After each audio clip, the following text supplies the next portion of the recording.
uang sekian, punya properti sekian, punya harta sekian, satu dapat penyakit yang rasanya saat itu adalah penyakit yang paling ganas ya di dalam seumur hidup gue. Gak ada gunanya. 10 tahun, 12 tahun gue berkarya tuh apa gunanya kalau gue nggak bisa sehat dan nggak bisa menikmati itu semuanya gitu kan. Dan akhirnya gue bingung mau cerita sama siapa. Nah akhirnya yaudah gue memutuskan hari itu gue mau sholat. Ya itu mungkin gue nggak mengerti ya semua arti-arti dari bacaan sholat gue, tapi gue baca semuanya dengan sangat amat perlahan. Dan di tengah-tengah sholat itu gue nangis sendirian di kamar hotel gue, nangis.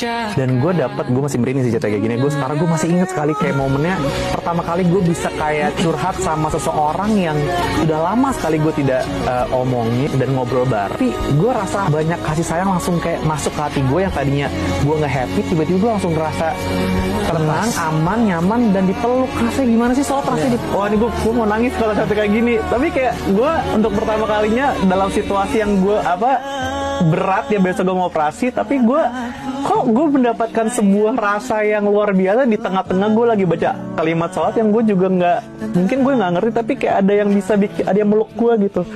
Sampai hari ini ya gue sangat amat bersyukur malahan dikasih penyakit dan dikasih momen itu, karena kalau enggak kayaknya gue nggak punya koneksi itu. Dan sampai sekarang alhamdulillah gue merasa cukup gitu. Ya kekurangan gue, semua penyakit gue segala macam, tapi gue nggak pernah melihat ini sebagai sesuatu ujian lagi gitu. Ini adalah sebuah karunia gitu yang Tuhan kasih ke gue. Dan akhirnya di saat itu gue ngerasa sholat itu, dari hari itu gue sholat itu bukan karena gue kewajiban, tapi kayak sebagai tanda gue bersyukur. Karena kalau gue nggak sholat rasanya gue nggak bersyukur gitu. Jadi gue malu sama diri gue sendiri.